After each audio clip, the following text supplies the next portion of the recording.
Esta última clase con ustedes se refiere a lo que es la taxia, que es la coordinación de movimientos, ¿no? Taxia es coordinación y obviamente para lo que es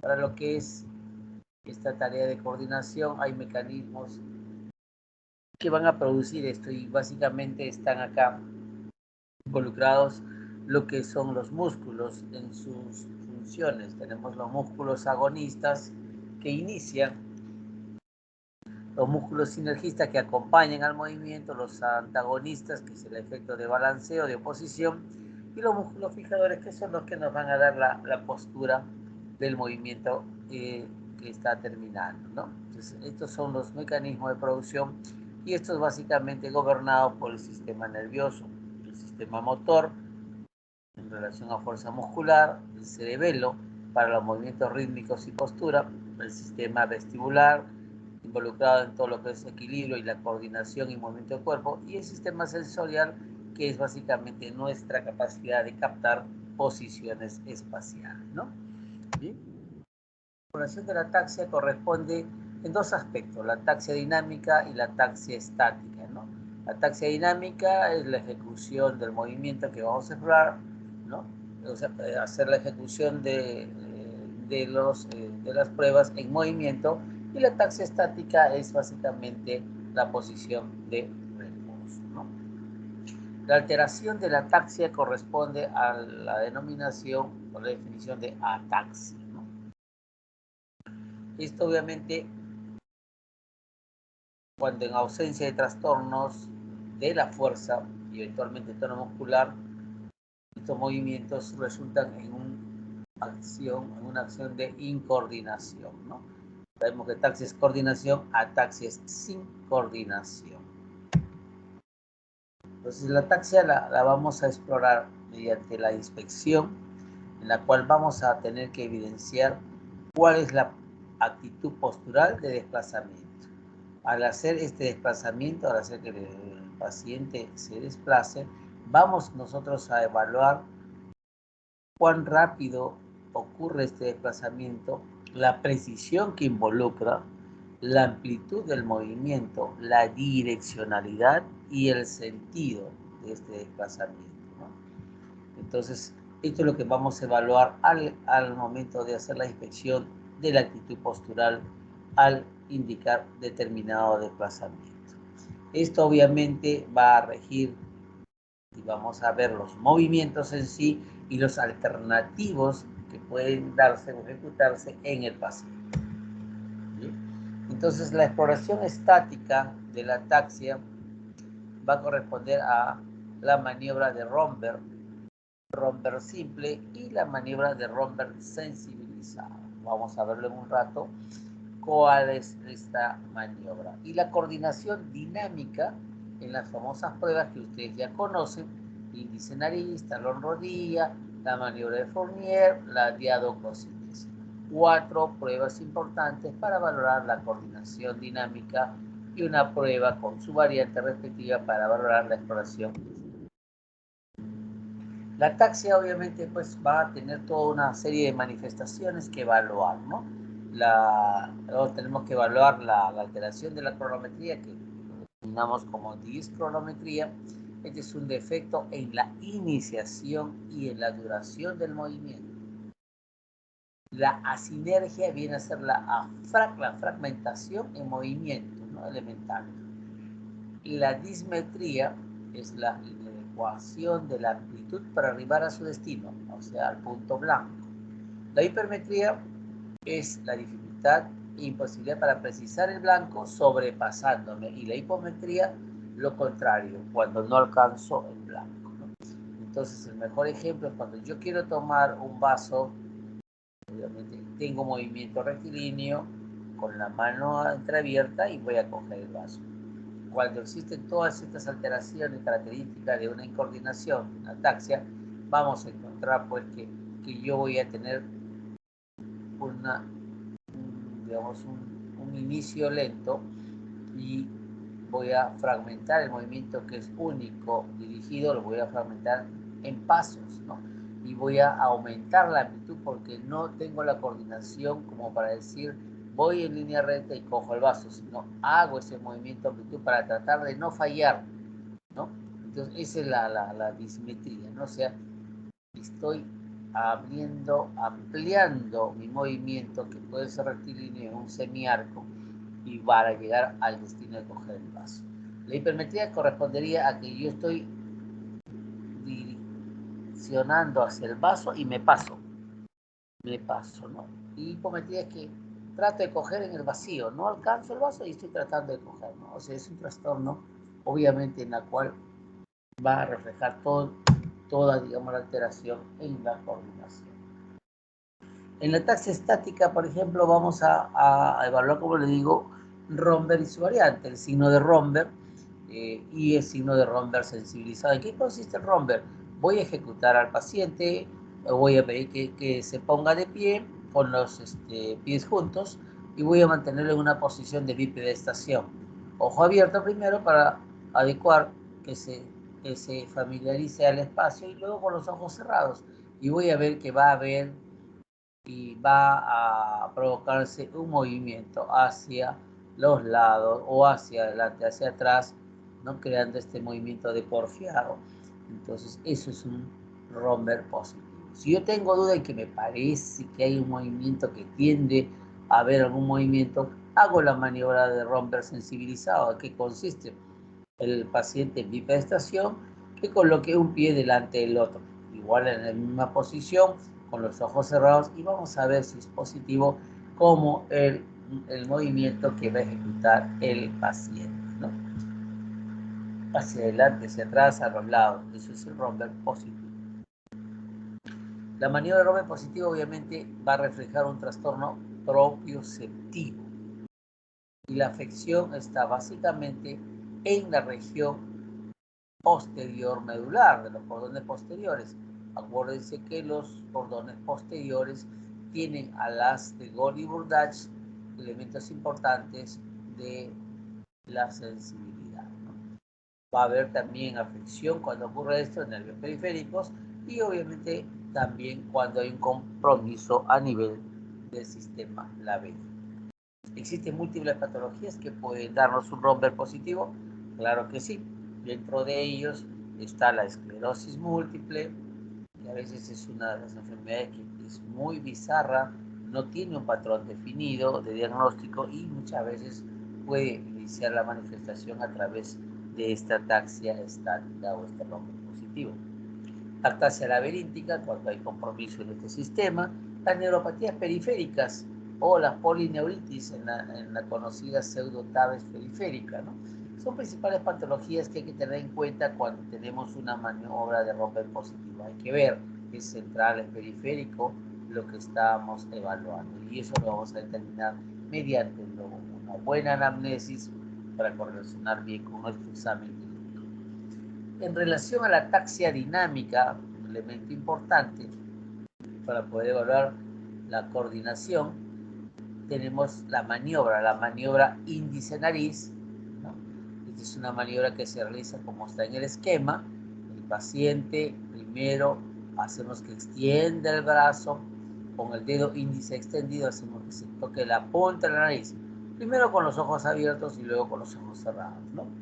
Entonces, y podemos decirle que repita varias veces y a diferentes velocidades para ver cómo está la alteración o no alteración de la coordinación. La otra variante es, hacemos que el paciente, nosotros que somos el explorador, el paciente toque con su dedo índice, mi dedo índice extendido y la punta de su nariz, ¿no?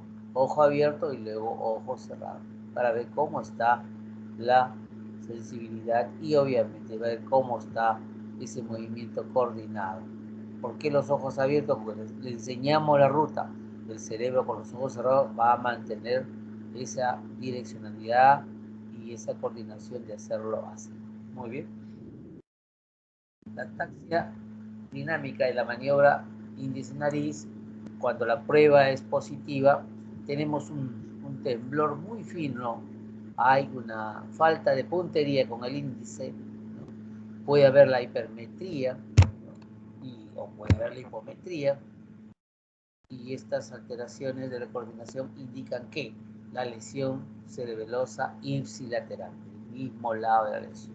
Si yo sospecho en un cuadro de ataxia de origen cerebeloso, tengo alguna alteración en la maniobra índice-nariz derecha, mi compromiso está en ese lado de la región cerebelar. Entonces, la maniobra índice-nariz va a evaluar las oscilaciones, la velocidad, la simetría, el sincronismo y la presencia o no de temblor. La presentación de todas estas alteraciones nos va a indicar digamos, la incoordinación o ataxia que tiene el paciente. Entonces vamos a ver, de repente hay una dismetría, hace un movimiento muy amplio y fraccionado y llega a la nariz, o de repente hay una hipermetría o una hipometría que ya nos está dando indicio de esta alteración de la ataxia.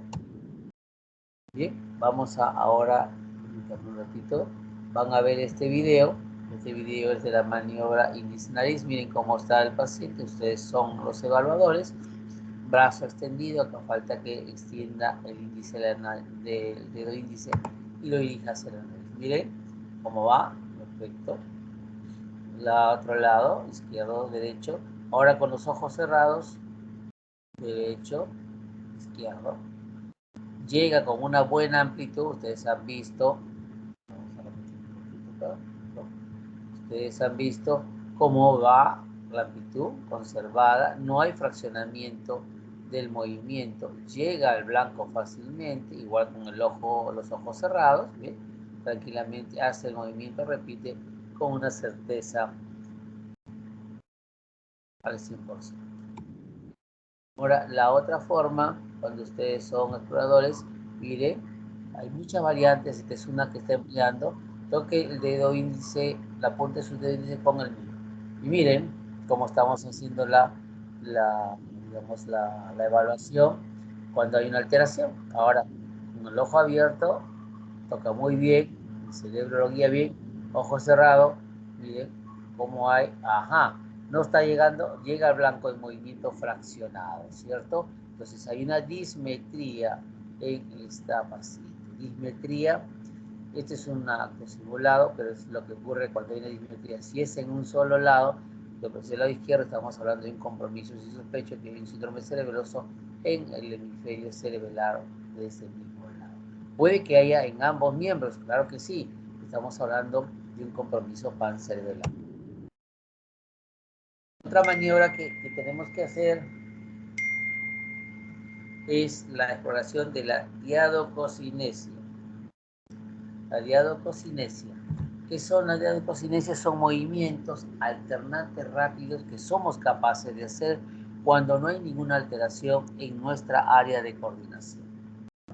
Entonces, esta es la capacidad de movimientos alternativos, ¿no? ¿Cómo hacemos? Obviamente hay varias modalidades, varias variantes, cualquiera que empleen es la misma interpretación. Aquí les doy yo 2 puntos. Uno, que hacemos que el paciente efectúe movimientos rápidos alternantes golpeando con las palmas y el dorso de las manos sus rodillas, ¿no? En un movimiento lo que se llama de pronosupinación. Entonces, cuando es normal va a tener una ritmicidad y va a estar una sincronía y digamos, no va a haber torpeza en la realización de estos movimientos. La otra forma es hacer que el paciente, se le explica, simule como que estuviese desentornillando un foco o sacando un foco o colocando un foco en forma simultánea las dos manos para evaluar la simetría del movimiento y detectar si es que hay o no hay alguna alteración de la diadococinesia para poder tipificarlo como un punto más para el cuadro de un síndrome cerebeloso. La otra manera es a través del movimiento de la posición del pulgar con los demás dedos. ¿Qué significa? Hago o palpo el pulgar, toco con el pulgar el dedo índice, el anular, el medio, el dedo meñique, anular, medio, índice, en forma rápida, secuencial, repetida. Cuando hay un problema, vamos a hacerlo en forma ordenada y obviamente sin ninguna alteración. Cuando tenemos alguna alteración, podemos hacer el toque del dedo pulgar al índice y quiero tocar el anular y me voy ¿cómo se llama? Al índice, o me voy al meñique y voy alternando. No puedo hacer la secuencia en el orden que yo le he planteado: meñique, anular, medio, índice, meñique, anular, medio, índice. De repente hacemos una que es pulgar, meñique, medio, índice. No llego a tocar el anular, ¿no? Entonces eso ya nos está demostrando que hay una alteración de la diadococinesia, la cual se denomina adiadococinesia, ¿no?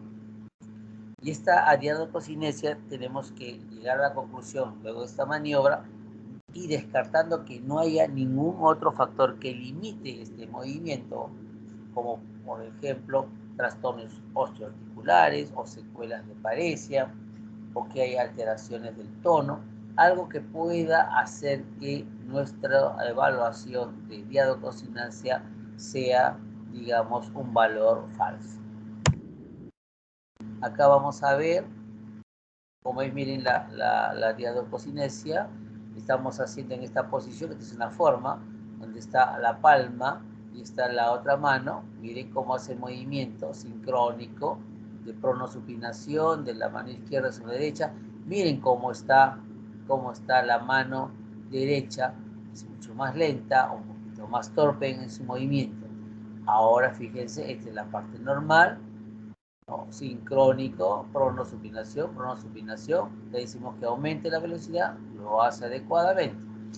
Ahí, miren cómo va, ven la diferencia de velocidad, lentitud, y ahorita van a ver que repite el movimiento, quiere hacer pronosupinación y le sale pronación o supinación, ¿no? Entonces, eso ya está catalogándolo como una disdiadococinesia o adiadococinesia. Este es un ejemplo ya más severo. Miren cómo está.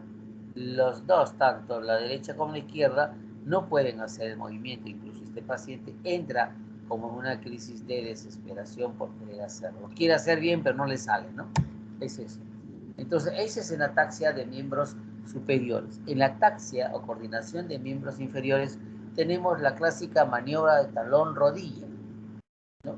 Colocamos al paciente en decúbito dorsal y pedimos que se toque el talón, en este caso el talón izquierdo, sobre la rodilla del lado derecho, y lo descienda por la espina tibial hasta alcanzar el dedo gordo. Incluso algunos lo hacen solamente digamos, durante el recorrido de la espina tibial anterior, ¿no? Con los ojos abiertos y con los ojos cerrados. Cuando hay una normalidad, lo vamos a hacer adecuadamente.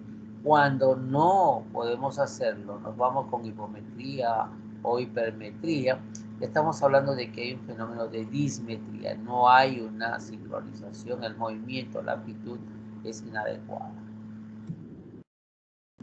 Vamos a ver acá un ejemplo, mire, talón derecho sobre la tibia del lado izquierdo, talón izquierdo, rodilla, baja la tibia, vuelve a hacer movimiento. Igual tenemos al otro lado la misma maniobra, dentro de la normalidad en este paciente o esta paciente, donde no muestra alteración, ¿no? O sea, aquí hay una diadococinesia, más no una adiadococinesia o disdiadococinesia, como llaman algunos neurólogos. Ya hemos hecho miembro superior, ya hemos hecho miembro inferior. Vamos a hacer ahora la maniobra para determinar si hay una alteración a nivel del tronco en relación a la coordinación. Y es la famosa maniobra de Fournier, ¿no? Que tiene por objeto reconocer precozmente la ataxia. Ojo, es importante esta maniobra. Y esto se va a lograr hacer mediante cambios en la postura del paciente, de incorporarse, sentarse, caminar, ¿no? Tenemos que hacerlo eso, que se siente, se incorpore, camina, y vamos a poder ahí detectar si es que hay una ataxia de tronco que está en el paciente. Entonces, cuando exista esta ataxia, vamos a tener que hay movimientos oscilantes a nivel del tronco, ¿no? Entonces, y la ataxia de tronco es importante. ¿Por qué esta maniobra? Porque puede darse sin ataxia de miembros. Incluso puede precozmente, como dice, presentarse esto ante un fenómeno de un trastorno de la coordinación y detectamos simplemente mediante esta maniobra de Fournier a nivel de tronco el componente de ataxia. ¿En qué consiste esta maniobra de Fournier? Como le decía, es una ejecución de movimientos, sentarse, incorporarse y caminar.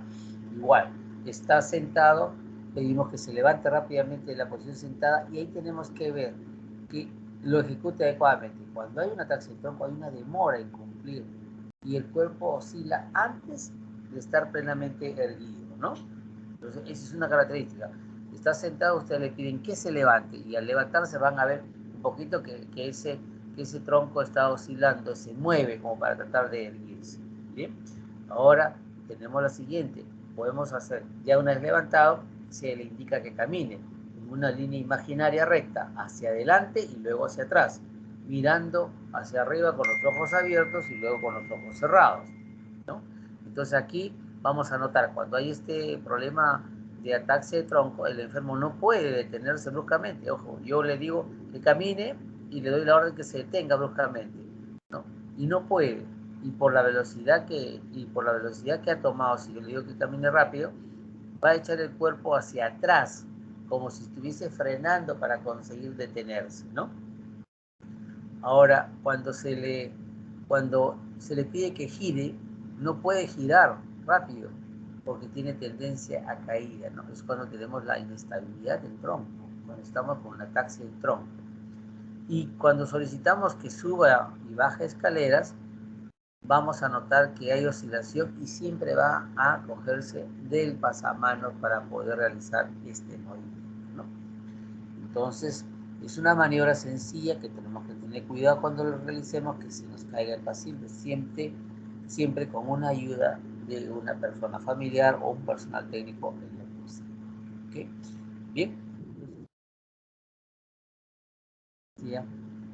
¿No? Vamos a tener que es un trastorno de la coordinación sin debilidad motora, esto es importante, y en ausencia de apraxia. Entonces va a haber alteración en la coordinación motora y aquí están implicados el sistema de sensibilidad progresiva consciente, el cerebelo como tal y el sistema vestibular. Y puede haber un componente periférico y un componente central, ¿no? Cada uno con un mecanismo y una terapia. Bueno, se pasó esta diapositiva. Bien, entonces la ataxia, resumiendo, es la ausencia de orden, o sea, la incoordinación. La alteración de la coordinación de la actividad muscular lo detectamos mediante las maniobras que hemos hablado. Esta ataxia está causada por alteraciones básicamente cerebelosas y sus vías aferentes y eferentes, ¿no? Por eso que cuando tenemos algún tipo de ataxia ya podemos más o menos hacer una topografía de la probable lesión que pueda tener, ¿no? Cuando tenemos ataxia de tronco, esto es dependiente del vértice inferior. El vértice superior y la parte anterior de los hemisferios básicamente es la marcha y la postura. Entonces, eso es un elemento importante. Y cuando tenemos una ataxia de extremidades, ¿no? Estamos hablando de que hay un compromiso de inferior cerebelar. Estamos hablando ahí de lo que es el neurocerebelo. Recuerden ustedes por su clase de anatomía, de neuroanatomía, que tenemos lo que es el arquicerebelo, el paliocerebelo y el neurocerebelo. Ya lo vamos a ver en las diapositivas siguientes. Y vamos a ver cuando hay una ataxia, vamos a evidenciar que hay un temblor de tensión, puede haber una disartria y alteración de los movimientos oculares, ¿no? Secundarios a este proceso de coordinación, ¿no? Por eso es que tenemos músculos oculares, ¿no? Que tienen un resfriado, que pueden dar una alteración. Todos trabajan en base a la coordinación, todos nuestros músculos, sobre los ojos. Entonces puede haber un compromiso en esos niveles. La localización topográfica en esta, bueno, esto es útil en encontrar pues, las localizaciones locales del cerebelo y la frecuencia de las presentaciones de la ataxia. La ataxia periférica, la ataxia neurítica, la que se presenta en las neuropatías periféricas o polineuropatías, ¿no? Su sintomatología está en relación a que hay una imposibilidad de los estímulos propioceptivos de alcanzar el sistema nervioso central. por eso existe el fenómeno periférico, ¿no? Las causas más frecuentes que pueden producir esta ataxia periférica está digamos, el alcoholismo crónico, como el alcoholismo agudo, el alcoholismo agudo, nos vamos de un lado a otro lado, estamos totalmente ebrios, y esta es una causa muy ataxia, pero obviamente por componente alcohólico, ¿no? Y el alcoholismo crónico va a provocar estas lesiones, ¿no? En forma progresiva. La diabetes con mayor razón, ocurre que la diabetes también causa esta alteración de neuropatía periférica, que es la característica de las complicaciones tardías de esta enfermedad metabólica, ¿no? Enfermedades desmilinizantes como el Guillain-Barré. El Guillain-Barré, pues obviamente cuando se recupera y queda con este movimiento de ataxia, ¿no? Porque en la fase aguda del Guillain-Barré vamos a tener lo que es, pues, un fenómeno de paraparesia o paraplegia o cuadriplegia o cuadriparesia o cuadriplegia, ¿no? Entonces, cuando ya viene esa recuperación, una de las secuelas puede ser esta ataxia de tipo periférica, ¿no? Las neuropatías desmineralizantes crónicas, las tóxicas diferentes de alcohol, enfermedades autoinmunes, enfermedades como la vasculitis, enfermedades como sarcoidosis raras, que muchas veces son hallazgos diagnósticos, ¿no? Y la porfiria tarda, que es una de las enfermedades olvidadas, muchas veces presente y no diagnosticada, ¿no? Y cuando muchas veces se diagnostica ya tiene un compromiso neurológico. Bien, entonces, ¿esto cómo causa probablemente una ataxia? ¿Qué hallazgo clínico vamos a tener en esta ataxia periférica o neolítica? Vamos a ver que hay trastornos tróficos distales, ¿no? O sea, hay trastornos ya del trofismo muscular, porque como les digo, esto no es agudo, es crónico. Hay hiporreflexia o arreflexia profunda. Ojo, es importante conocer este aspecto. Hay hipoestesia en bota o en guante. Está dirigido a ver la forma de presentación del mejor ejemplo, que es el Guillain-Barré. Hay alteración de la sensibilidad superficial, tanto también como la profunda. Ahí va abatiestesia. Las masas musculares, ojos y los broncos nerviosos pueden presentar dolor a la presión. Es un compromiso de raíz muscular nerviosa que está causando esta presentación. No hay romper. Y si hay romper, hay que relacionarlo a una pseudotaxia, ¿no? Entonces, lo característico de esta ataxia es, pues, lo que trastornos tróficos, hiporreflexia, reflexia, alteración de la sensibilidad superficial y profunda, puede haber dolorabilidad en las masas musculares y no tiene rombo. Lo características que no deben olvidarse, ¿okay? Y la ataxia medular, que está relacionada a los problemas de mielopatías, que vienen básicamente a desarrollarse cuando hay lesiones de los cordones posteriores, que es acá donde va de forma ascendente el haz de Collie-Burdach, ¿no? Entonces, esa es la zona de compromiso medular. Entonces, acá vamos a notar que hay una falta de conducción de las impresiones propioceptivas periféricas a los núcleos encefálicos, o sea, no llega hacia la información al cerebro. Entonces, los trastornos sensitivos van a estar desde la hipoestesia hasta la anestesia, ¿no? Profunda, táctil, epicrítica, definitiva, se pierde, ¿no? La ataxia básicamente es estática, ¿no? Y dinámica, es un dato importante. Entonces, acá los pacientes van a tener una característica de que caminan con los pies separados, es decir, amplían la base de sustentación y caminan mirando o observando sus pies. ¿Por qué? Porque justamente se pierde esta profundidad táctil, epicrítica y discriminatoria, porque entonces el paciente no puede saber, si no mira, no puede saber si está adecuadamente pisando, no tiene esa sensibilidad, por eso que amplían base y van caminando mirando sus pies, ¿no? Entonces, la sinología que trae está en relación al nivel de lesión medular que pueda ocurrir. Si hay una lesión medular bilateral, obviamente el tacto profundo está amorfo. ¿no? Entonces, la pérdida bilateral, de, no hay vibración, o sea, estamos hablando de la palestia, con la diapasón, hay pérdida de la discriminación entre dos puntos y hay pérdida de la posición del sentido espacial, ¿no? Va a haber una alteración de los reflejos luminosos, básicamente, y vamos a tener una alteración sensitiva del romper. ¿Qué patología más frecuente? Las que ustedes están viendo ahí, una enfermedad rara que es la de Friedrich, la esclerosis múltiple, que muchas veces el diagnóstico, luego repetir, a veces es tardío, es una enfermedad que no tiene una característica clínica definida, y llega mediante, digamos, la correlación y el descarte de determinadas diagnósticos diferenciales. Las degeneraciones espinocerebelosos, la siningomelia, que tiene alteraciones y, digamos, signos y síntomas alternos, no tanto de sensibilidad, tanto termogésica. La mielopatía cervical, que se puede estar debido básicamente a un compromiso degenerativo, a un compromiso traumático, pues el traumatismo vertebromedular, puede haber un compromiso tumoral a nivel de la médula misma, o un fenómeno vascular en esa zona. O sea, hay varias, digamos, formas de presentación de esta ataxia medular.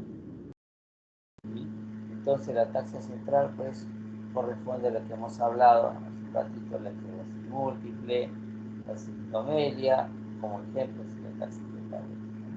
Entonces acá hay lo que se llama las ataxias cerebelosas, la esclerosis múltiple, con signos piramidales, incluso trastornos esfinterianos y compromiso a nivel retro. La sintomelia, como les mencionaba, es una ataxia medular que tiene también signos de piramidalismo. Hay la famosa disociación sensitiva termogésica, ¿no? Y hay atrofia en las extremidades, ¿no? Y en la ataxia cavética, lo más importante, va a producir trastornos esfinterianos, hay hipotonía, hay reflexia papilar y aquidiana,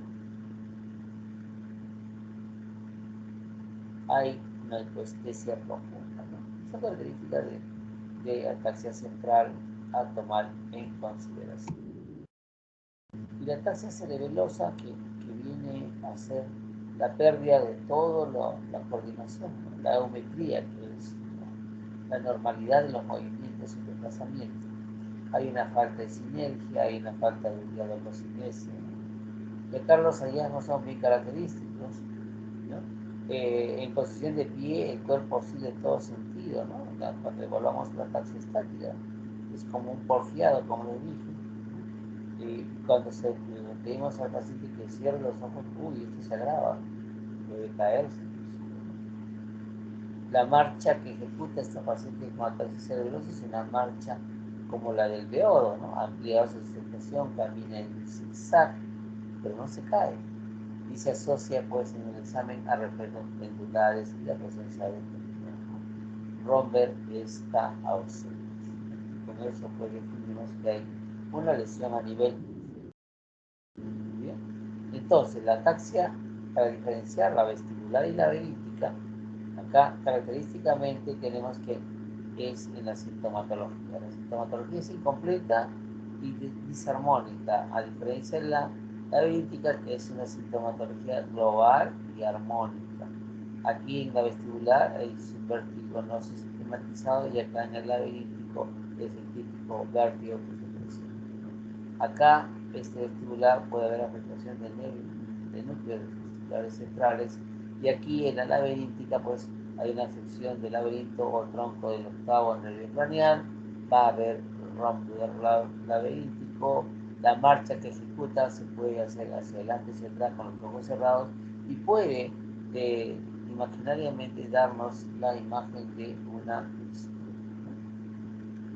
Va a haber reflejos luminosos normales, va a haber trastornos auditivos que acompañan la hipacusia o la presencia de acúfenos, que son importantes para poder distinguir entre una y otra ataxia.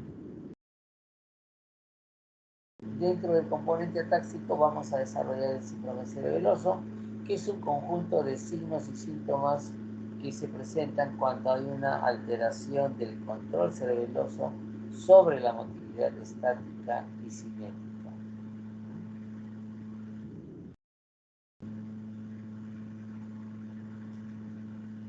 En el síndrome cerebeloso vamos a tener estas condiciones, ¿no? Cuando tengamos una desaparición o trastorno de la función, va a presentarse una irregularidad o una fragmentación de las secuencias motoras normales, ¿no? Y dentro de lo que son defectos de la velocidad, del arco y fuerza de movimiento, la estimulación es porque hay una estimulación insuficiente o excesiva del órgano destinatario. ¿Okay? La perturbación tanto de la sucesión motora trifásica, que viene a ser la trípode agonista, antagonista, agonista, va a haber una prolongación del intervalo entre la orden para una acción y el comienzo del movimiento, ¿no? Entonces, todo esto va a generar componentes en la coordinación, la ataxia de movimientos voluntarios, el temblor de intención o temblor atáxico, el trastorno del equilibrio y la marcha y la disminución del tono muscular en las lesiones agudas, ¿no? Entonces, son esos componentes fisiopatológicos que pueden presentarse en el síndrome cerebeloso con sus respectivas, digamos, componentes de desarrollo fisiopatológico. ¿Cuáles son las causas del síndrome cerebeloso? Hay que considerar tres aspectos importantes en el síndrome cerebeloso. El primero, que el síndrome cerebeloso constituya el cuadro neurológico dominante. En segundo lugar, cuando el síndrome cerebeloso se asocia a signos piramidales o extrapiramidales. Y la tercera causa del síndrome cerebeloso asociado a manifestaciones neurológicas. Bien, dentro de las patologías obviamente iniciales de las causas, los componentes heredoatáxicos son comunes a los tres. Igual, ¿no? Puede haber un síndrome cerebeloso dominante, el debut de una esclerosis múltiple, puede haber un síndrome cerebeloso asociado a alguno de los signos o síntomas piramidales o extrapiramidales. En la esclerosis múltiple, ¿no? Más piramidalismo como componente de síndrome cerebroso asociado. Y la otra, obviamente, cuando hay una asociación directa a manifestaciones neurológicas como la atrofia cerebelosa por el alcohol, ocasionado por el alcohol.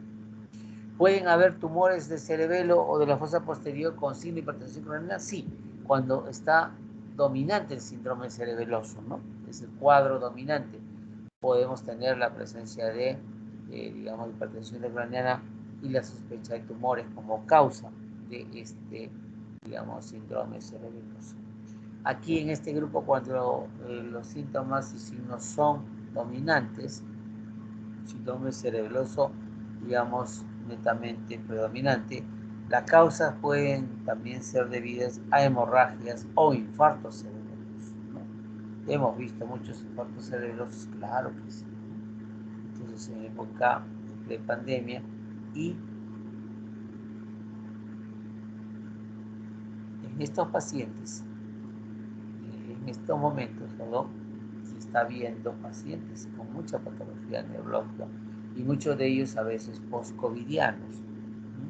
Y post-covidiano puede 3 meses, 6 meses, o sea, hay manifestaciones neurológicas por COVID seculares, está bien. Estamos todavía en pañales en relación a COVID, obviamente, porque son estudios que se están empezando a realizar, son evaluaciones que se están realizando y obviamente pues vamos a tener un consolidado cuando realmente ya estemos ya entrando a una endemia y dejando de ser pandemia, ¿no?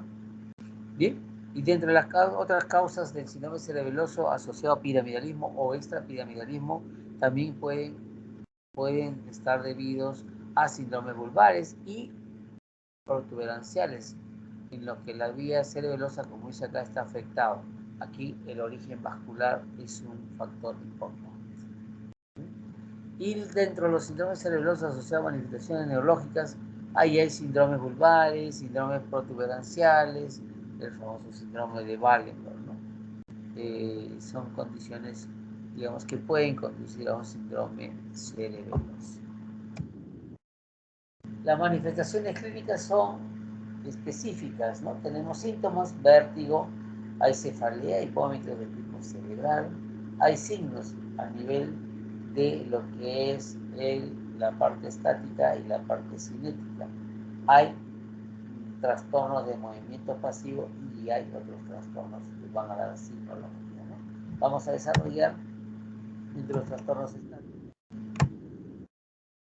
Obviamente, lo más característico, el temblor de actitud, puede presentar temblor, la desviación, el bienestar del paciente de pie con la base de sustentación amplia y los movimientos pues lateralizantes, pendulares del cuerpo del paciente.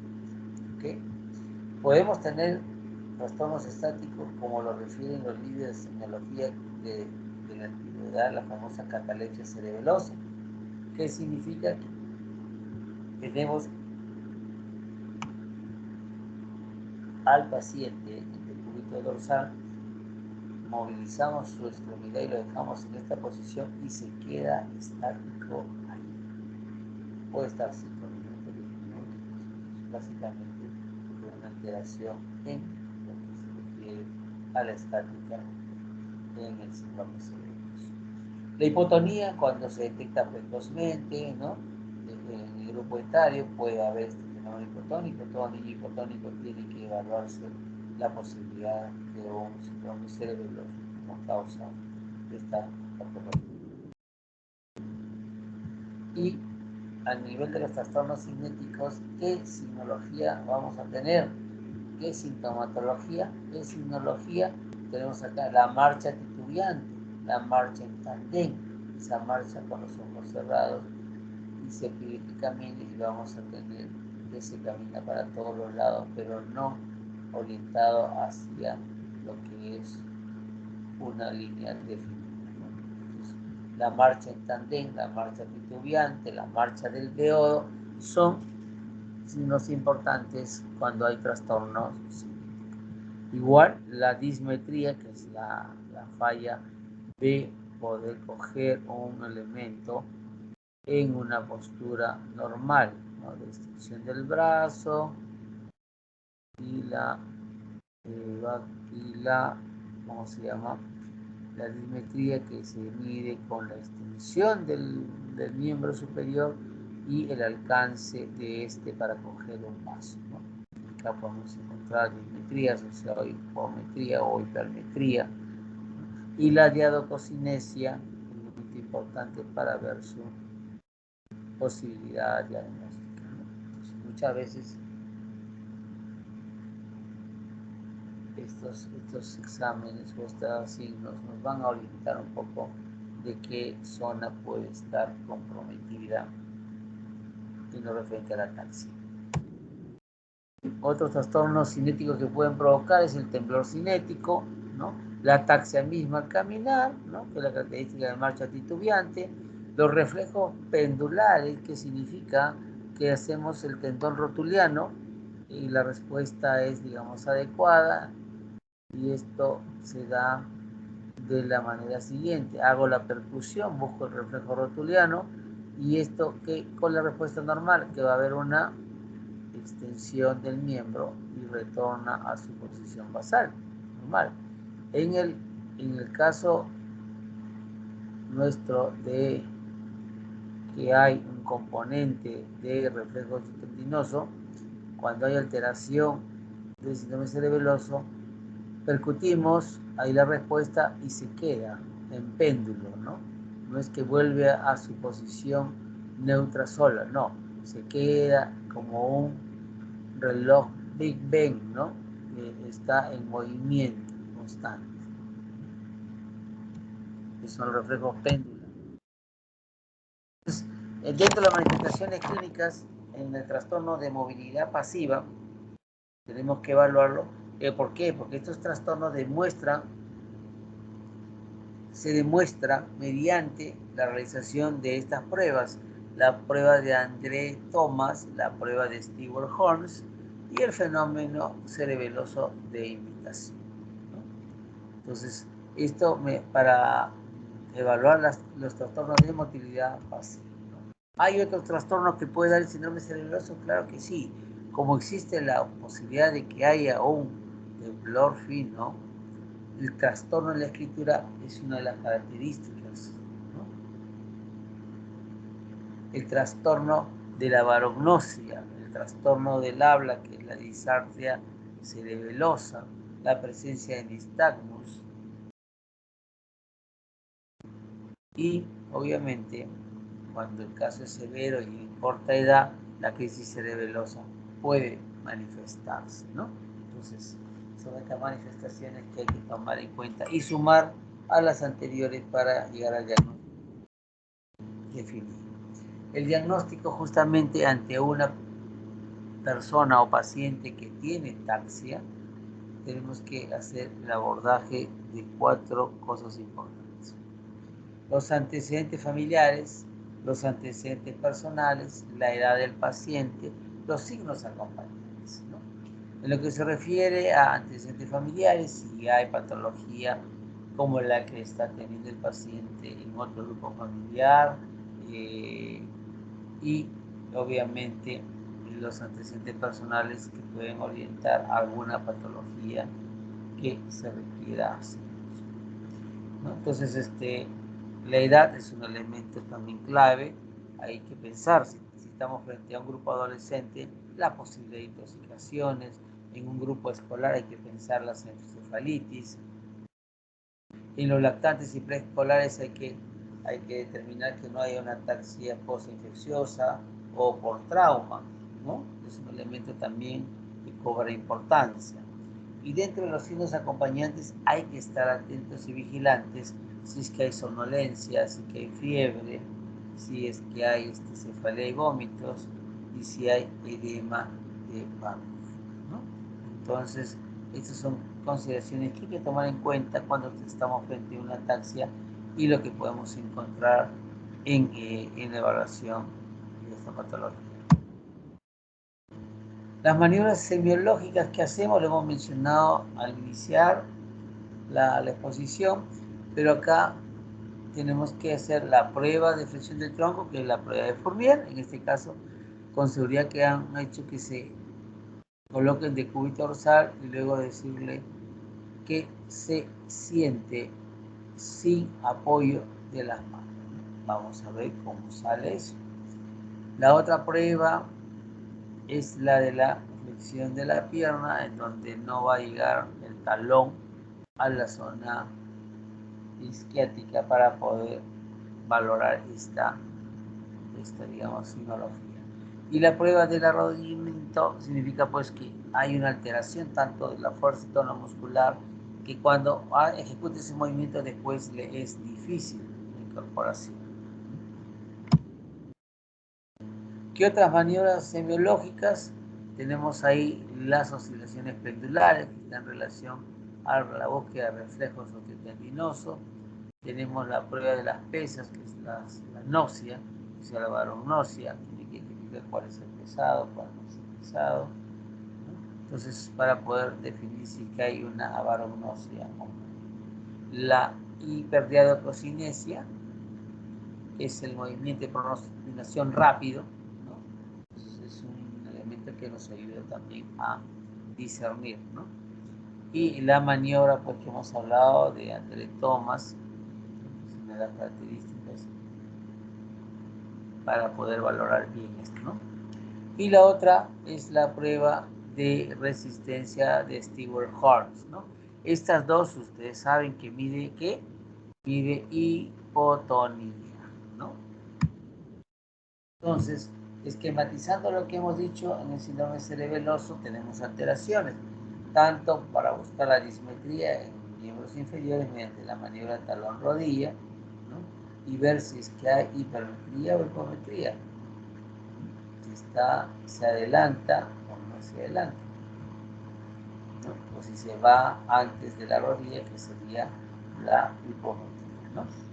Entonces, esto es en la maniobra talón-rodilla. Y en la maniobra de aprehensión o de prensión del vaso, vamos a ver, normalmente cuando me dicen toma el vaso, yo ejecuto en un solo movimiento uniforme y rítmico hacia el vaso.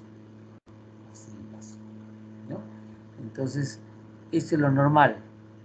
Dirijo, direcciono, aperturo la mano y para coger el vaso, perdón. Cuando existe alguna alteración, vamos a ver que hay una amplitud del movimiento. Si normalmente debería hacerlo así, lo abre el movimiento, apertura ese movimiento, ¿no?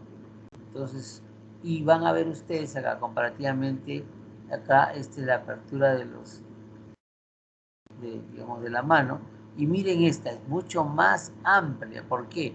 Porque no sabe o no le permite ver si esto es posiblemente tomarlo con esa amplitud o hay que ampliar más la mano del paciente, ¿no? Eso es un elemento importante que ustedes van a darse cuenta. Les dicen tome el vaso y el movimiento es así, casi en un semiarco, un semicírculo, y que obviamente va a producir en el paciente con esta manifestación de síndrome cerebeloso, no va a poder coger el vaso, va a cogerlo en 2 o 3 tiempos antes de lograrlo, ¿no? Esa es la dismetría a la que nos referimos siempre. El diagnóstico topográfico, de acuerdo a la sintomatología o semiología, vamos a tener algunas posibilidades topográficas en cuanto a lo que es los exámenes que estamos realizando. La dismetría, la adiadococinesia, la sinergia y el temblor cerebeloso son condiciones en las que la topografía está aprox en el hemisferio cerebeloso. Si hay afectación de un solo lado, ¿no?, corresponde al hemisferio del mismo lado, ipsilateral. Y cuando todo esto se suma a la ataxia de tronco, es porque ya tenemos una lesión tipificada a nivel de pelvis inferior, ¿no? Entonces, ya más o menos vamos orientando en ese sentido, ¿ok? Entonces, ataxia de tronco tengo, y a mi nivel está a nivel, perdón, en área del vermis superior, si recuerdan las primeras diapositivas. Y el otro, lo que es dismetría, adiadococinesia, sinergia y temblor, en relación a la zona donde está afectada del mismo lado de la lesión. Entonces, el diagnóstico topográfico hay que pensar en la imagen del cerebelo, ¿no? Tenemos acá el cerebelo clásico, ¿no?, donde tenemos acá los lóbulos posterior, el lóbulo anterior, ¿no? Entonces el lóbulo, por ejemplo, el lóbulo floculonodular, es el que está aquí, es el este lóbulo floculonodular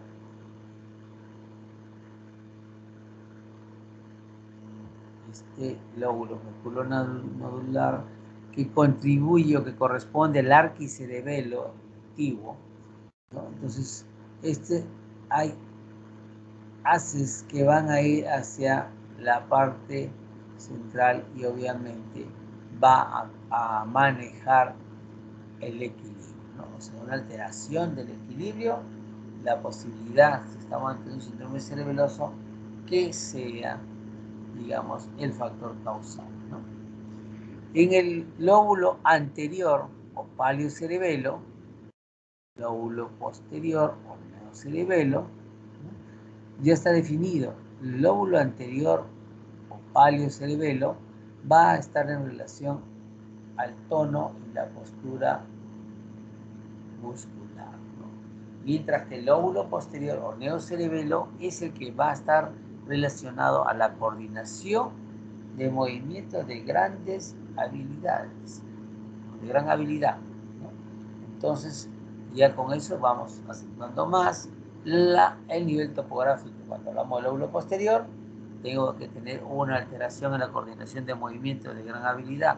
Si tenemos asociado un cuadro de vértigo, un cuadro de dismetría y ¿cómo se llama? La probabilidad que el lóbulo flóculo-nodular o arquicerebelo es el que nos, digamos, presente los signos de alteración del equilibrio, ¿no? Muy bien. Entonces, de recordar la neuroanatomía.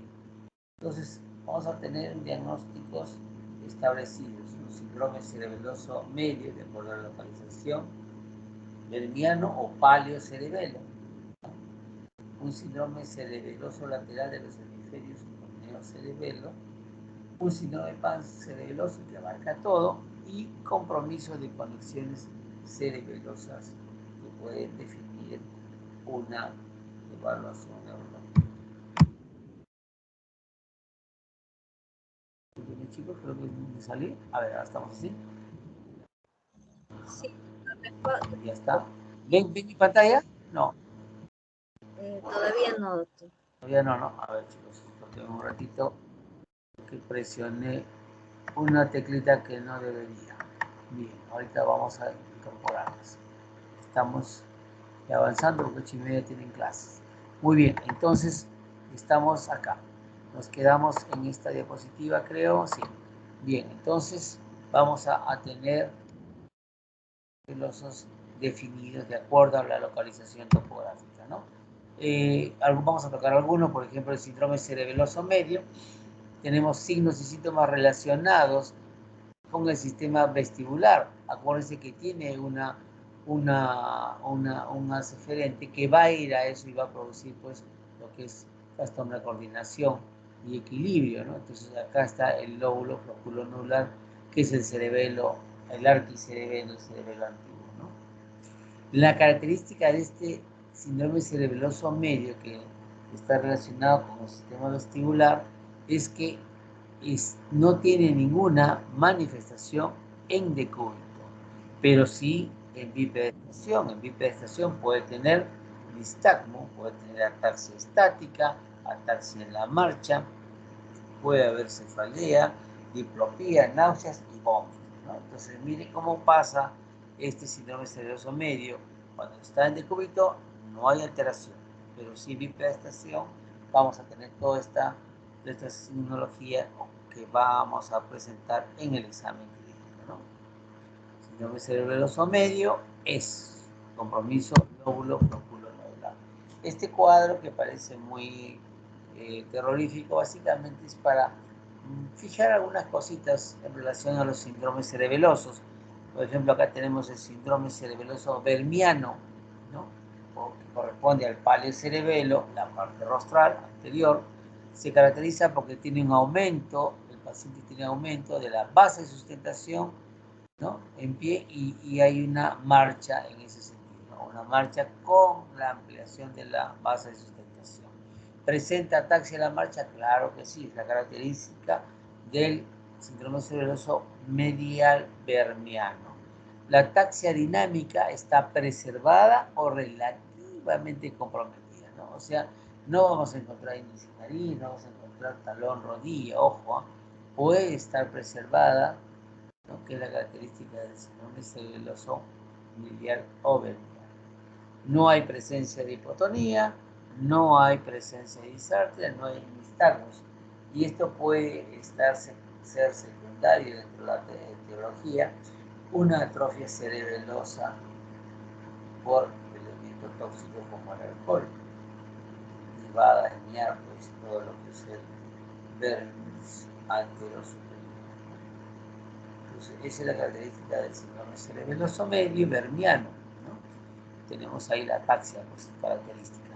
Y el síndrome cerebeloso medial, vermiano o paleocerebeloso va a darnos como característica que ese paciente presente inestabilidad troncal. ¿Cómo lo vamos a detectar? Con la evaluación o haciendo la maniobra de Fournier, ¿no? La marcha es vacilante, es una marcha en tandem, la marcha del beodo. La ataxia está preservada en los miembros, ¿okay? No hay disartria, pero sí presentan nistagmus espontáneo con rotación cefálica. Una de las causas que puede producir este síndrome cerebeloso, palio-cerebeloso caudal, es la presencia de meduloblasto, ¿no? El síndrome cerebeloso lateral o hemisferio, que corresponde al neocerebelo, es el derecho o izquierdo, va a tener manifestaciones ipsilaterales u homolaterales correspondiente al mismo lado de la lesión. Si tengo una lesión cerebelosa ¿cómo se llama? No sé, cerebelosa con manifestación de disimetría de gliadococinesia derecha, esa es la manifestación que voy a tener del mismo lado de mi lesión. Hay una franca ataxia de los miembros, ¿no? Una ataxia bien marcada.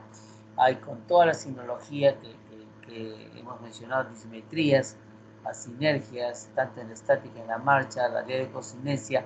Y ojo, tenemos acá la maniobra de Stieber-Holmes, que es positiva. Acuérdense que la maniobra de Stieber-Holmes es la que nos permite hacer la oposición a la flexión en el nivel superior, soltarlo, y eso debe quedar en una posición basal normal. Retorna a su estado basal. En este caso, no puede incluso llegar a golpearse la cara del paciente. Hay hipotonía y miembros y hay lateropulsión. Acá ya aparece disartria y hay presencia de nistagmus. La causa más frecuente del síndrome cerebeloso lateral o neocerebelo o hemisférico es por infartos o hemorragias y también por tumores y abscesos de etiología infecciosa cerebral, ¿no? Y el síndrome pancerebeloso, obviamente, vamos a tener todos los signos cerebrales de tronco, extremidades y en la motricidad, pues obviamente, ¿no? La disartria es evidente, el nistagmo es evidente, y dentro de las causas de un síndrome pancerebeloso están los cuadros infecciosos, los tóxicos metabólicos, e incluso se considera a veces como un cuadro paraneoplásico, ¿no? Entonces, esta es la característica que hay que considerar, los puntos importantes en los síndromes cerebelosos para tratar de diferenciar y orientarnos a nivel topográfico. Cuando hablamos de compromiso de conexiones cerebelosos, tanto aferente como eferente, la aferente está en relación al síndrome arquicerebeloso y el eferente en relación al síndrome neocerebeloso o hemisférico, ¿no?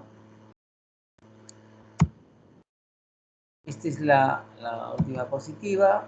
Si hay alguna pregunta, terminando para que puedan asistir algunos grupos a sus prácticas.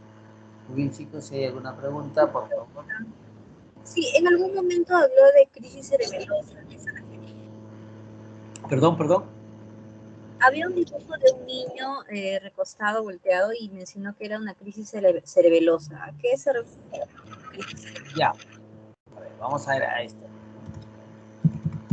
La imagen, creo, en una de las manifestaciones del síndrome cerebeloso, de precozmente la crisis cerebelosa, creo que cae, no, la otra creo, ¿no? Había una diapositiva. No está compartiendo. Ahí está, la crisis cerebelosa, ¿no? O sea, es un trastorno completo de la coordinación, ¿no? Donde al niño lo tratamos de mover y creamos flexión, extensión, incluso haciendo como un opistótono en el infante, básicamente en edad temprana, ¿no? No en el infante, sino después de nacido, dentro del primer año, pues el lactante puede darse esto. Muchas veces van a decir, doctor, mi niño lo cargo y se tira para atrás y ya se pone duro y hace movimientos. Ojo, esto puede tratarse, si no es un cuadro convulsivo, un cuadro de una crisis cerebelosa. Por eso que es importante ahí la parte de cómo fue el nacimiento, cómo fue el Apgar, ¿no? Si realmente es algún signo que ha sufrido una hipoxia al nacer, o si hay alguna manifestación precoz, de repente antes de llegar a la crisis cerebelosa tenía una hipotonía, ¿no? Era un niño flácido, entonces ir uniendo datos con una buena anamnesis y la progresión de la enfermedad, ¿no? A eso se refiere como crisis cerebelosa, que es la manifestación extrema en el niño. En el adulto generalmente no lo vemos, ¿no? En el adulto vemos toda la manifestación de signos y síntomas correspondiente a las maniobras que hemos realizado. La ataxia es el elemento importante. Si estamos frente a una persona con ataxia, tenemos que descartar si es que es o diferenciar si es una ataxia cerebelosa o no. En este caso, lo va a narrar en relación a cómo ha ido la historia del niño desde el nacimiento y la evolución hasta la edad en que se encuentra. 4 o 5 meses, cómo ha evolucionado, ¿no? A eso se refiere, que es la manifestación máxima de un compromiso cerebeloso en el lactante. Que se ve actualmente, los pediatras a veces ya no, muchas de estas, digamos, manifestaciones se han dejado de ver, ¿no? Los casos extremos. Porque quizás ya hay una evaluación más precoz, un conocimiento mayor, digamos, de signos y síntomas que producen determinados síndromes, ¿no? Bien, ¿hay alguna otra pregunta aquí para confirmar y reafirmar que en lo que es coordinación tienen básicamente que ver, ¿no? Todo paciente con un componente, como lo repito, de una alteración de la coordinación de ataxia, tenemos que evaluar bien y definir cuáles son los signos positivos para poder tratar de llegar a un diagnóstico topográfico que nos oriente, ¿no? Y todo esto va a ser importante en relación a la sintomatología que el paciente presenta. Eso quiere decir que su anamnesis bien llevada, con un buen relato cronológico en tiempo, la sucesión de los síntomas son los que van a ayudar a definir el estado de la presunción diagnóstica durante el examen. Una buena historia clínica, una anamnesis bien realizada, va a orientar ya como un diagnóstico hacia la evaluación clínica o el examen neurológico. Eso se sabe que se tiene que hacer todo lo bueno, pero me centro más en la sospecha clínica que tengo. ¿Okay?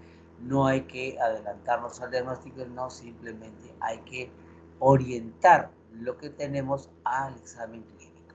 Muy bien, chicos, si hay alguna otra pregunta, sino para dejarlo para que continúen su actividad académica.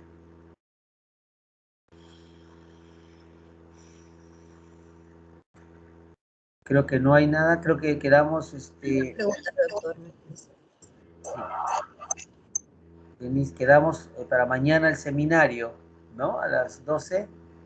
A las 12 del mediodía, entonces. Sí, 12 del mediodía quedamos, chicos. Okay, bien. Ok, gracias por su atención. Ya nos estamos despidiendo, ¿no? Gracias. Gracias, doctor. Hasta luego. ¿No?